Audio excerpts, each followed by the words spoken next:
ወኢና ኢለይሂ ራጂዑን። በምስል የምታዩት እህታችን ከዲጃ ትባላለች። ሳውዲ አረቢያ ደማም ላይ እንግዲህ መክተብ ውስጥ እንደዚህ ቀጥቅጠው እንደዚህ ገለዋታል። ተመልከቱ ፊቷን እስኪ። አረብ ነው የገደላት። ግብፃውያን ናቸው፣ አረቦች ናቸው የገደላት። ችግር የለውም። እኛ እየተከታተልን ነው። ኢንሻአላህ አላህ ይርዳን። ደግሞ አላህ ይጨምርበት። እኛ እየተከታተልን ነው። ሰውየውም እዛ ታስረን ነው። አግኝተናታል። አብሽሮ ችግር የለውም። አግኝተናታል። እዛ ቢሮ ያለ ሰው ነው የደበደባት የገደላት አሉ። ችግር የለውም። አብሽሮ በቃ እኛ እንከታተለዋለን። እነሱ ጋር እያወራን ነው። ቀጥቅጠው ነው የገደሏት እንደምታዩት መክተብ ውስጥ። ስለዚህ አጀንሲው ይሄ አይነት ነገር ሊሰራ አንፈቅድለትም። ልጅቷን ቶሎ ብሎ ወደ ሀገር እንትኑን ወጪውን እንሸፍናለን ምናምን የቲኬትም እንትን እንላለን። ኖ የገደላት ግለሰብ ለህግ መቅረብ አለባት። ከዛ በኋላ ደግሞ ለቤት የሚሰጣትን ካሳ ካለ ለቤተሰቦቿ ነው ይህን ካሳ መውሰድ ያለበት እንጂ ኤጀንሲው ሊበላው አይገባም። ለምን ከዚህ በፊትም እንደዚሁ ኤጀንሲዎች እንደዚሁ ካሳ ተቀብለው ለራሳቸው በልተውታል፣ ቤተሰቦቿ ሳያገኙ ማለት ነው። እንደዚህ አይነት ነገር እንዳይከሰት መሸፋፈን የለም። እኔ በተደጋጋሚ ሚዲያ ላይ ሳልወጣ በፊት አናግሩኝ ተው ብዬ ለምኜዋለሁ እንዳልወጣ ሚዲያ ላይ እንዳልናገር እረፍ ሙቤ እኔ አውቃለሁ ምንም ነገር ብቻ ፕሊዝ ምናምን ብሎ ለመነኝ። ይኸው ጠበቅኩት። ስንት ሰዓት ነው የጠበቅኩት? እኔ ህፃን ልጅ አይደለሁም እዚህ ቁጭ ብሎ የሚያስጠብቀኝ ማለት ነው። ልጅ አጀንሲው ጉዳዩ ላይ እንዴት ነው ስጠይቀው ምንድን ነው ያለ ለእኔ ሙቤ ልጅቷ ከሄደች 3 ወሯ ነው። ሰፕቴምበር ላይ በ9ኛ ወር ነው ሄደችው። የሆነ ቤት አስገባናት። እዛ ከገባች በኋላ ሽማግሌዎች ነበሩ። በቋንቋ መግባባት አልቻለችም። ከዛ በኋላ ሌላ ስራ እስከሚፈልግላት ወጣች። ከዛ መክተብ ውስጥ ተቀምጣ 3 ወር ሁሉ እንደዚህ ሲቀጠቅጣት ነበር። 3 ወር ሙሉ እንደዚህ ስትቀጠቀጥ ነበር። በዛ ሰዓት አጀንሲው ምን እያደረገ ነበረ? ምን እየጠበቀ ነበረ? ለምን እንደዚህ አይነት አጀንሲዎች የስራ ፍቅዳቸውን መቀመጥ አለበት። የእህቶቻችን ህይወት መነገዴ አይደለም። እሷ የተሰደደችው ራሷና ቤተሰቦቿን ለመለወጥ ብላ ነው። እናንተ የእህቶቻችን ህይወት መነገጃ የራሳችሁ ቢዝነስ ዘርግታችኋል። ዋል ምናምን ራሱ ገዝቶ የሰጧት ስልክ ሰጧት። ቪዲዮ እና አውራት ነበረ እዛ እነሱ ጋር ሆና ማለት ነው። እሺ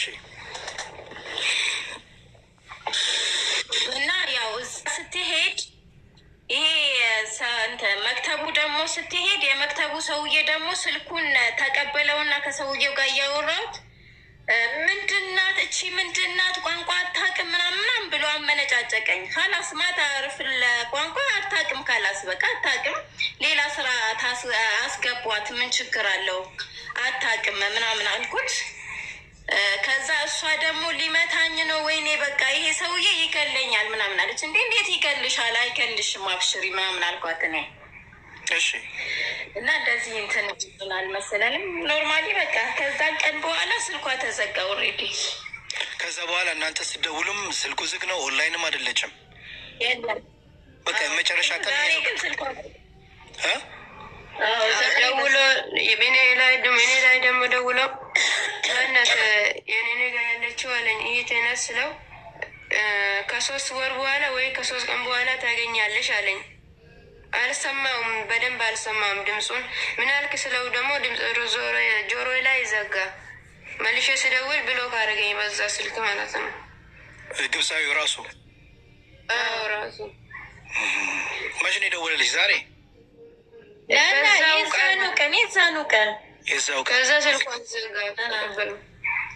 አንድ ነገር ልንገርህ፣ ልጅቱ ኢትዮጵያ ኤጀንሲ ቋንቋ ታውቃለች ብሎ ለዚህ ኤጀንሲ ፎርም ሞልቶ ልኳታል። ይሄ ነው ችግሩ።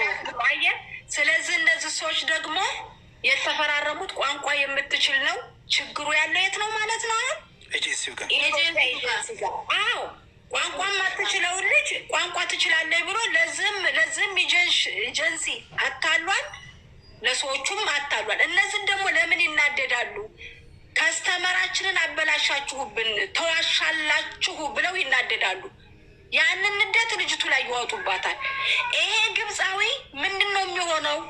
መንዱብ ነው። አየህ፣ መንዱብ ነው። ከኢትዮጵያ ኤጀንሲ ጋር የሚነጋገረውና የሚጻጻፈው መንዱብ ነው። ሰላም ቤተሰብ እንዴት ናችሁ? ሰላማችሁ በዘት ተረፍርፍ ይበለልኝ። እንግዲህ በጣም ነው የሚያሳዝን፣ እንዳያችሁት ነው የዚች ልጅ አሟሟት ማለት ነው። እንግዲህ ግብጻዊው ነው ደብድቦ ቀጥቅጦ ይገደላት። በጣም ያሳዝናል። እኛ ኢትዮጵያውያን ማለት ነው በየቦታው እውነት እንግዲህ በሳውዲ አረቢያ ነው መክተብ ውስጥ ነው ህይወቷ ያለፈች ልጅ። በሚያሳዝን ሁኔታ ፊቷ እንደምታዩት በልዟል፣ ፊቷ ተቀጥቅጧል፣ ሰውየውም ተይዟል። ግን እኔ የምለው እቺ ልጅ ምን አደረገች ተብሎ ነው ለዚህ የሚያበቃት? ምክንያቱም ቋንቋ ታቅ ገና 3 ወሯ ነው ከመጣች ተብሏል።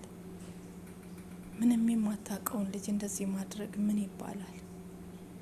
በጣም ነው የሚያሳዝን፣ በጣም ነው ስሜት የሚነካው።